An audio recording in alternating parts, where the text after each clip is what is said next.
नमस्कार, तुम्हा सगळ्यांचं स्वागत आहे मुंबई तकमध्ये।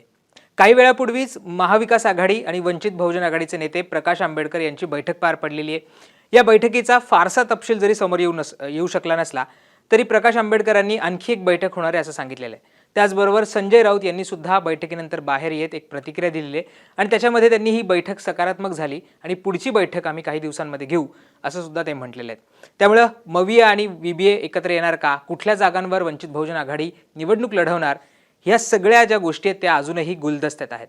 परंतु गेल्या काही दिवसांपासून आपण जर बघितलं तर मवियाचे नेते सातत्याने म्हणतात की वंचित बहुजन आघाडीला आम्ही सोबत घेणार आहोत आणि प्रकाश आंबेडकर हे आमच्या सोबतच निवडणुका लढवतील। तर दुसरीकडे प्रकाश आंबेडकरांची काही स्टेटमेंट्स पाहिली तर ते सातत्याने हे सांगू पाहत आहेत की अजूनही आमची मविया सोबतची काही जी बैठक आहे किंवा बोलणी आहे ती पूर्ण झालेली नाहीये। त्यांनी मध्यंतरी काही प्रस्ताव सुद्धा महाविकास आघाडीला दिले होते आणि त्याचबरोबर त्यांनी 27 जागांवर तयारी केल्याचं सुद्धा महाविकास आघाडीला सांगितलं होतं। जर ते स्वतंत्र लढले असते तर ते या 27 जागांवर त्यांनी बांधणी केली होती पक्षाची, हे सुद्धा त्यांनी मवियाला सांगितलेलं आहे। त्याचबरोबर पक्षाच्या नेत्यांना सुद्धा त्यांनी मवियाच्या बैठकांना किंवा त्यांच्या मीटिंग्सला जायला परवानगी घ्यावी असं सुद्धा म्हटलं होतं। त्यामुळे प्रकाश आंबेडकरांच्या नेमकं मनात काय सुरू आहे, प्रकाश आंबेडकर खरंच महाविकास आघाडीसोबत जाणार का, हा सगळा प्रश्न अनेकदा विचारला जातो आणि शंका सुद्धा निर्माण केली जात होती। अर्थात या बैठकीचे तपशील जरी बाहेर येऊ शकले नसले तरी प्रकाश आंबेडकरांनी सुद्धा माझ्या चेहऱ्याकडे बघून काय वाटतं तुम्हाला अशी प्रतिक्रिया पत्रकारांना विचारली आणि त्यांच्या बाजूला उभे असलेल्या जितेंद्र आव्हाडांनी ही बैठक पॉझिटिव्ह झाली असं मोठ्याने ओरडून सांगितलं। त्यामुळे नेमकं या बैठकीमध्ये काय झालंय हे आपल्याला पुढच्या बैठकीमध्येच खरं तर समजू शकणार आहे आणि पुढच्या बैठकीमध्ये जागा वाटपांचा काही फॉर्म्युला ठरतो का हे सुद्धा स्पष्ट होणार आहे। परंतु आपण बघितलं तर मवियाचे नेते एकीकडे सातत्याने म्हणतात की वंचित बहुजन आघाडी आमच्या सोबत असेल, पण वंचित बहुजन आघाडी अजूनही मविया सोबत आहोत की नाही याच्याबाबत स्पष्टता देत नाहीये। त्यामुळे मवियाला वंचितची इतकी का गरज आहे हेच आपण या व्हिडिओच्या माध्यमातून समजावून घेणार आहोत। तर जसं मी सुरुवातीला म्हटलं की मवियाला वंचितची गरज काय आहे, तर आपल्याला यासाठी थोडंसं मागे जावं लागेल। 2019च्या निवडणुका पाहाव्या लागतील ज्याच्यामध्ये वंचित बहुजन आघाडी ही स्वतंत्र लढली होती। त्यावेळेस सुद्धा प्रकाश आंबेडकर हे काँग्रेसशी बोलणी करत होते आणि त्यांचं असं म्हणणं होतं की काँग्रेस ज्या जागांवर सातत्याने हरत आलेली आहे त्या जागा आम्हाला द्याव्या, त्या जागा आम्ही लढवू, तुम्ही आम्हाला त्याच्यामध्ये मदत करावी। परंतु काँग्रेस आणि त्यांची बोलणी काही झाली नाही आणि त्या निवडणुकीमध्ये काँग्रेस आणि राष्ट्रवादी एकत्र लढले आणि दुसरीकडे वंचित बहुजन आघाडी ही स्वतंत्र लढली होती। त्या निवडणुकीमध्ये जवळजवळ 13 जागांवर म्हणजे 13 लोकसभेच्या जागांवर वंचितच्या उमेदवारांनी 1 लाखांहून अधिक मतं घेतली होती। दुसरीकडे त्यांच्यासोबत एमआयएम सुद्धा होतं। एमआयएम आणि वंचितनी जी जागा लढवली होती त्यामध्ये एमआयएमचे जे इम्तियाज जलील आहेत ते खासदार म्हणून निवडून आले।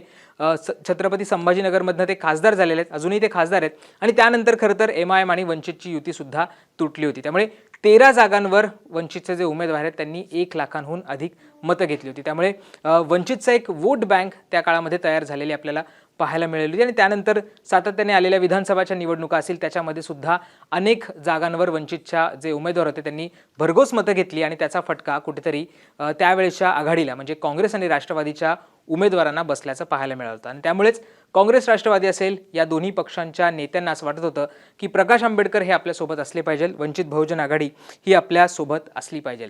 सध्याची निवडणूक महत्त्वाची आहे कारण एकीकडे महाविकास आघाडी असेल किंवा देशामधली इंडिया आघाडी असेल यांचं एक ध्येय आहे की भाजपला पराभूत करायचं आहे आणि भाजपचे जे 10 वर्षाची सत्ता होती त्याच्यामध्ये अनेक अन्याय झाले, जी लोकशाही आहे ती धोक्यात आलेली आहे असा आरोप सातत्याने या नेत्यांकडनं केला जातो आणि त्यामुळे भाजपला हटवण्यासाठी सर्व विरोधी पक्षांनी एकत्र यायला हवं अशी इंडिया आघाडी आणि महाविकास आघाडीची धारणा आहे, त्यांचा विचार आहे आणि त्यामुळेच देशभरामध्ये विरोधकांची इंडिया आघाडी केलेली आहे आणि महाराष्ट्रामध्ये महाविकास आघाडी केलेली आहे आणि या महाविकास आघाडीमध्ये प्रकाश आंबेडकरांनी यायला हवं असं सगळ्या नेत्यांचं म्हणणं आहे।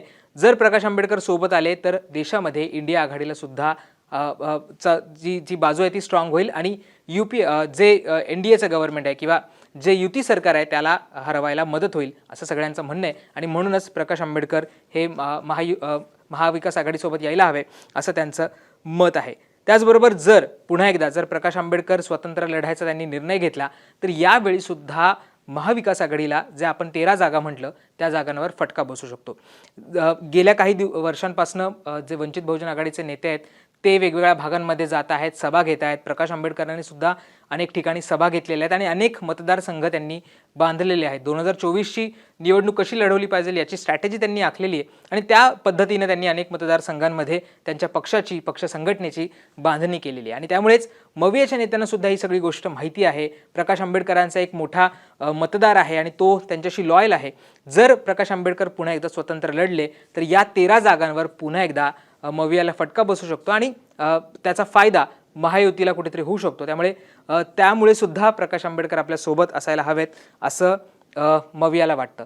जर प्रकाश आंबेडकर स्वतंत्र लढले आणि मवियाला याचा फटका बसला तर विधानसभेच्या निवडणुकांमध्ये सुद्धा याचा परिणाम दिसून येऊ शकतो. विधानसभेला सुद्धा अशीच काही ती परिस्थिती निर्माण होऊ शकते आणि लोकसभेप्रमाणेच विधानसभेला सुद्धा अनेक जागांवर महाविकास आघाडीला फटका बसू शकतो आणि या सगळ्या कारणांमुळे सुद्धा प्रकाश आंबेडकर सोबत असावेत असं मवियाच्या नेत्यांना वाटतंय.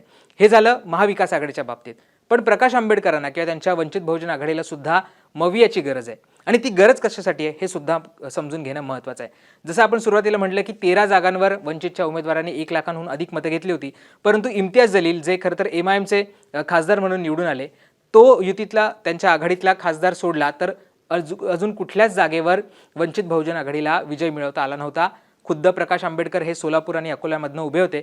या दोन्ही जागांवर त्यांचा पराभव झाला होता. त्यामुळे जरी वंचित बहुजन आघाडीच्या ज्या उमेदवार त्यांनी मतं घेतली होती, परंतु त्यांना निवडून येता आलं नव्हतं आणि म्हणूनच या निवडणुकीमध्ये जर निवडून यायचं असेल किंवा महाविकास आघाडी असेल त्याच्या मतांचा फायदा होत असेल तर प्रकाश आंबेडकरांना सुद्धा मवियासोबत जाणं हे अपेक्षित आहे, त्यांना गरजेचं आहे. जर ते मवियासोबत गेले तर त्यांचे अनेक ठिकाणी खासदार निवडून येऊ शकतात. सांगलीसारखा मतदारसंघ आहे जिथे वंचित बहुजन आघाडीची जा मोठा मतदार आहे तिथे त्यांचा उमेदवार निवडून येऊ शकतो. सोलापूरमध्ये, नांदेडमध्ये किंवा अकोल्यामध्ये सुद्धा त्यांचा उमेदवार निवडून येऊ शकतो आणि म्हणूनच वंचित बहुजन आघाडीचे जर उमेदवार निवडून आले तर त्याचा सुद्धा त्यांना फायदा होईल आणि त्याचाच फायदा त्यांना विधानसभेच्या निवडणुकीमध्ये सुद्धा होईल. विधानसभेच्या निवडणुकीमध्ये सुद्धा वंचित बहुजन आघाडीचे काही आमदार निवडून येऊ शकतील. त्यामुळे वंचित बहुजन आघाडीला सुद्धा मवियाची गरज आहे, मवियातल्या पक्षांची गरज आहे. दुसरीकडे जर ते स्वतंत्र लढले आणि मवियासोबत गेले नाही तर त्याचा फटका जसं आपण मवियाच्या बाबतीत म्हटलं तसंच त्यांना विधानसभेत सुद्धा बसू शकतो आणि तिथे सुद्धा त्यांचे उमेदवार निवडून येण्यासाठी अडचण निर्माण होऊ शकते. आणि या सगळ्याच्या पलीकडे एक महत्त्वाचा जो भाग आहे तो म्हणजे विश्वासार्हता. गेल्या मागच्या निवडणुकीमध्ये जेव्हा वंचित बहुजन आघाडी स्वतंत्र लढली त्यावेळेस सातत्याने काँग्रेसचे नेते असतील किंवा इतर विरोधी पक्षातले नेते असतील त्यांनी अशी टीका केली होती की वंचित बहुजन आघाडी ही भाजपची बी टीम आहे आणि म्हणूनच त्यांनी स्वतंत्र लढण्याचा निर्णय घेतला, आमची मतं त्यांनी खाल्ली. तसाच आरोप यावेळेस सुद्धा होऊ शकतो. इतक्या बैठका झालेल्या आहेत, इतक्या बोलणी झालेल्या आहेत आणि या सगळ्या बैठका बोलणी होऊन सुद्धा जर वंचित बहुजन आघाडी स्वतंत्र लढली तर पुन्हा एकदा तो आरोप हा सातत्याने केला जाऊ शकतो. आज सकाळी जी संजय राऊतांची प्रेस कॉन्फरन्स झाली त्यामध्ये सुद्धा त्यांनी इशारा दिला आहे की त्यांचं असं म्हणणं आहे की अनेक जे पक्ष आहेत ते छुपा पाठिंबा हे भाजपला देत असतात. प्रकाश आंबेडकर तसं करणार नाही, त्यांच्याकडे बाबासाहेबांचा वारसा आहे, ते एक मोठे नेते आहेत, त्यामुळे ते असं करणार आहेत याची आम्हाला खात्री आहे असं म्हणत त्यांनी एक प्रकारे प्रकाश आंबेडकरांना इशारा सुद्धा दिलेला आहे. त्यांचा नेमका रोख कोणाकडे होता हे सुद्धा त्यांच्या पत्रकार परिषदेमधनं समजून येते. त्याचबरोबर आता वंचित बहुजन आघाडीसोबत MIM हा पक्ष नाही आहे. मागच्या निवडणुकीमध्ये MIM त्यांच्यासोबत होता, त्यामुळे मुस्लिम मतं त्यांना मोठ्या प्रमाणावर मिळाली होती आणि त्याचाच परिणाम आपण अनेक मतदारसंघामध्ये पाहिलेला आहे. यावेळेस मात्र MIM त्यांच्यासोबत नाही आहे. त्यामुळे 19ला जरी लाखाच्या वर त्यांनी मतं घेतली असली तरी यावेळेस तितकी मतं पडतील की नाही याच्याबाबत साशंकता आहे आणि त्यामुळेच जर महाविकास आघाडीला सोबत घेतलं किंवा त्यांच्यासोबत वंचित बहुजन आघाडी गेली तर त्यांचे उमेदवार आहेत ते निवडून यायला मदत होऊ शकते आणि जे मतदारसंघामध्ये त्यांची ताकद आहे तिथे सुद्धा त्यांना फायदा होऊ शकतो. त्यामुळे आपण बघतोय की एकीकडे महाविकास आघाडीला सुद्धा वंचित बहुजन आघाडीची गरज आहे आणि दुसरीकडे वंचित बहुजन आघाडीला सुद्धा आपले उमेदवार निवडून येण्यासाठी महाविकास आघाडीची गरज आहे. अर्थात आजच्या बैठकीमधनं सुद्धा काही पुढची जी दिशा आहे ती स्पष्ट होऊ शकली नाही आहे. 2 दिवसांनी पुढची बैठक आहे. त्या बैठकीमध्ये आता फायनल निर्णय होतोय का, प्रकाश आंबेडकर महाविकास आघाडीसोबत राहतायत का आणि राहिले तर किती जागा ते मागतायत हे सुद्धा पाहणं महत्त्वाचं असणार आहे. तुम्हाला या सगळ्या घडामोडींबद्दल काय वाटतं, प्रकाश आंबेडकरांची स्ट्रॅटेजी असेल किंवा मवियाची स्ट्रॅटेजी असेल त्याच्याबद्दल काय वाटतं हे आम्हाला कमेंट करून सांगायला विसरू नका. धन्यवाद.